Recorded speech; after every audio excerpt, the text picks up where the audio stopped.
Welcome to Smells Like Potential, the rewatch podcast you didn't know you needed. The Diamond Dogs mount up before the FA Cup semifinal against Man City. Dr. Sharon has a bicycle accident, and Sam gets ready for a blind date.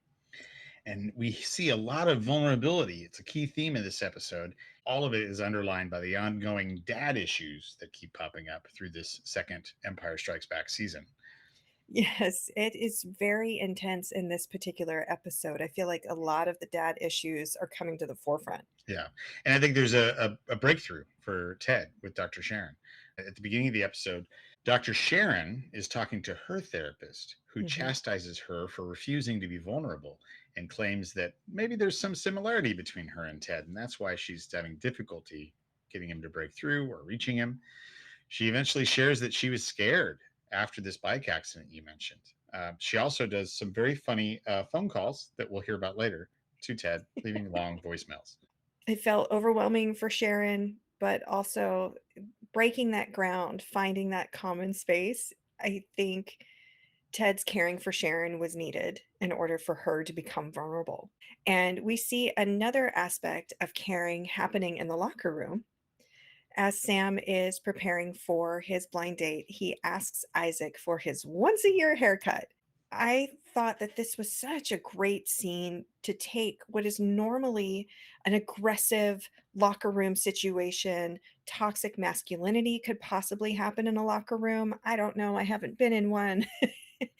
And it turns into a safe space where the men get a chance to bond with each other and bring up and celebrate the person getting the haircut. I was reading some of the background into it, and each one of the actors' reactions were genuine. So it makes that scene, if you go back and rewatch it, knowing that they're all genuinely engaging with each other off script, Right. it's special.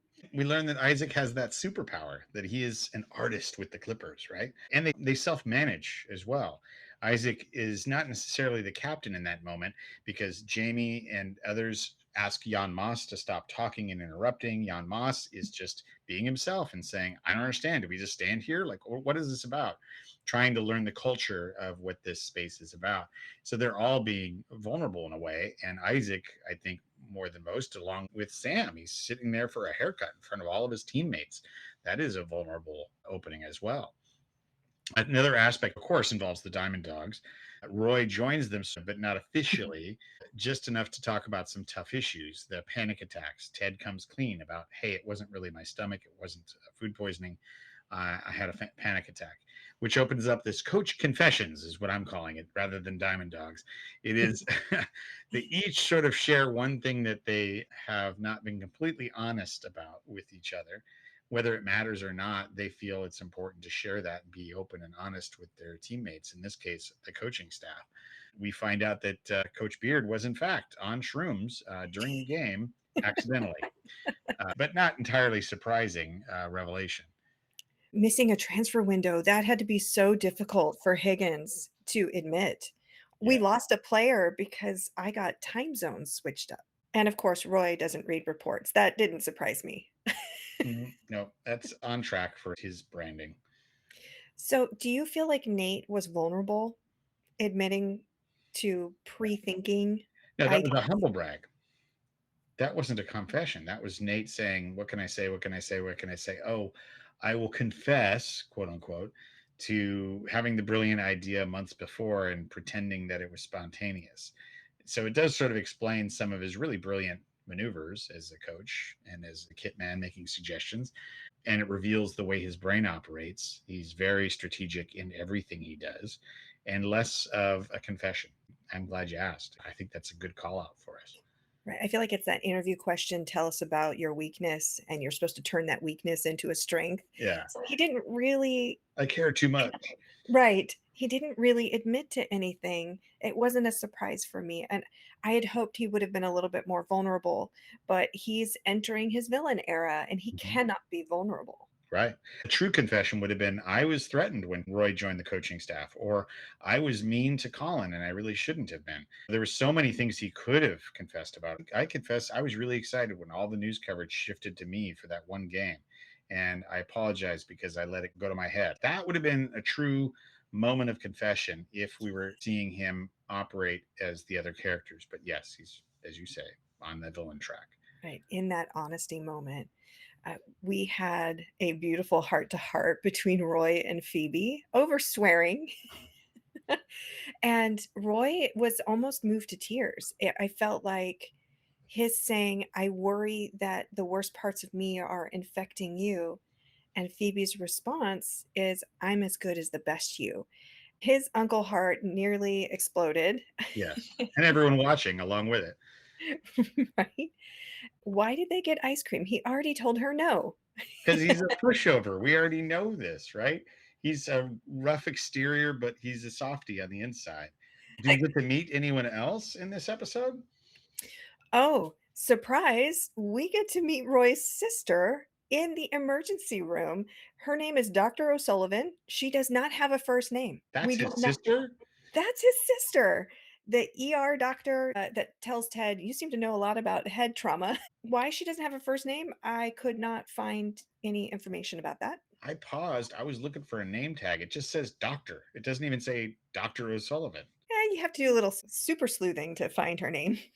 So the good news is we will meet her again and then fully understand that she is indeed Roy's sister. Remarkable lack of swearing from her, I have to say, given that she's Roy's sister. Speaking of swearing, we get to see Miss Bowen get a few more lines, and I think this is an improv line of hers at the end of the scene. Roy and Phoebe leave, and the camera cuts back to her. She's sitting there at the desk, and she looks at her hands, and she says, "Effing glitter." And it's hilarious to me because we have a phrase in our household that glitter is known as the herpes of the craft world. Gets everywhere. It's everywhere. So I just chuckled myself at that part of the episode, and I was glad that we got to see a darker side or a more cursing side of Miss Bowen, who's only talking to the characters about cursing, it seems. We also get Jamie's dad, James Tart, shows up. He gets spoken lines. He's meant to be a dislikable character throughout. He also brings his best mates, Denbo Collins and Bug, to the Man City game. They're, of course, cheering for Man City, and his son is playing on Richmond. So it is new faces. We get to see those two characters. They do come back. They have a surprise cameo in season 3, which is sort of powerful by that point. But here they're just aligning with James and his sort of hoodlumness. I did mention earlier that we have dad issues in this episode. And there's a really interesting pairing. They're in the training room working out, and Jamie looks at his phone, and his dad is calling, and he ignores it, puts it away. And on his phone are quotes around dad. And that's saying something, I think, much deeper. And then moments after that, Sam's dad texts him, and his name is just Dad, no quotes. A much more genuine relationship. The contrast continues. Jamie eventually sees later that his dad is just trying to bug him about getting tickets to Wembley. And he doesn't say tickets to the Richmond game or even the FA Cup semifinal. He's clearly going because he wants to support Man City. Hmm. Whereas Sam's dad is just calling to let him know some great news about Sirthium Oil and that they're pulling out of Nigeria. And he's congratulating Sam. So that's certainly a daddy issue that's going to come to bear later in the episode and certainly later in the 2 seasons that we've got. Jamie gets a lot of airtime about dad issues in this episode. He's having an exchange with Higgins. And Higgins, as always, with these wonderful quotes, says, "I try to love my dad for who he is and forgive him for who he isn't." And it does make Jamie pause a bit. Yeah, absolutely. We do see Jamie later stand up to his dad, and what is perhaps the first time, other than his passive aggressive quitting Man City to go on a reality show, which he admits later he did to upset his dad. This is him literally standing up to his dad, and it comes to blows. And after that moment, he's clearly hurting, but he's surrounded by his teammates, so he can't cry, right? The code says you can't cry. And in that moment, who should step forward but Roy? Roy sees him hurting, knows what he needs to do as his coach, and he just goes over and gives him a hug. Jamie doesn't quite know what to make of it. If you look carefully, he flinches, like, "Are you going to hit me? What are you about to do?" Yeah. Two men Yeah. He coming back. doesn't melt into that hug. No, It not takes it, immediately. right? His brain has to switch from fight Yeah. to I'm safe. Yeah. And Roy's creating that safe space. Roy, of all people, the guy who's described as having anger as his superpower, he recognizes the damage anger can do more than anyone else in that room. And Beard jumps into action as well. He grabs the dad and pulls him outside. Watch the door. Watch the door. And takes him outside and gets him out of that situation. I was upset as a coach because I would never want that sort of poisonous negativity in a locker room, which is itself a safe space. I'm surprised they let it go on for as long as they did. Right. I mean, I would have shut that down. And we find out why, because Ted in that moment is paralyzed. He's watching this interchange and he's unable to act. That's why I think Roy and Beard both step up. Ted actually bolts out of the room and makes a panicked phone call to Dr. Sharon. I think if he hadn't left, and I asked you this question before we did the podcast, what do you think would have happened if he hadn't left? Do you think there would have been a panic attack? Do you think he would have had some meltdown himself? I do think he would have had a panic attack. I think he probably just would have sat on the floor in the locker room Yeah. and potentially had to admit to the players that he is suffering from anxiety. And it was easier for him to run to Dr. Sharon and talk to her about his past trauma. Yeah. This is where he comes through that breakthrough I referenced earlier. He shares with Dr. Sharon that at 16, his dad took his own life. That was a traumatic experience. He said, I don't know if that had anything to do with my current issues. She goes, yes, yes, it definitely does. Let's talk about it. Do you want to talk now or do you want to talk about it later? He says, no, I don't want to talk about it now. I just needed to tell you in this moment. And it was, I think, driven by what he just witnessed between Jamie and his dad. So powerful, powerful breakthrough. We'll certainly talk more about it in future episodes. And it is an interesting reveal for this layer of sadness that is Ted's undercurrent that we've been seeing this first season and a half. He's outwardly positive, he's supportive, and he is always looking for a way to find someone who's lost and help raise them up. It's part of the driving force for why he brings Jamie back onto Richmond when everybody else was telling him no. It's because he said some people have great dads, and I remembered that Jamie doesn't. So let's bring Mhm. him on the team and see if we can take care of him and make him a better human. And oh, by the way, he might also be a good soccer player. Might help a little bit. So let's shift gears. Do we have books in this episode? Oh, we have quite a few books in this episode. During training, Sam is reading A Wrinkle in Time, which was the book that Ted had given to Roy. So, has Roy transferred this book to Sam in hopes that Sam might take on a leadership role? I think it's a great idea. I actually did some digging.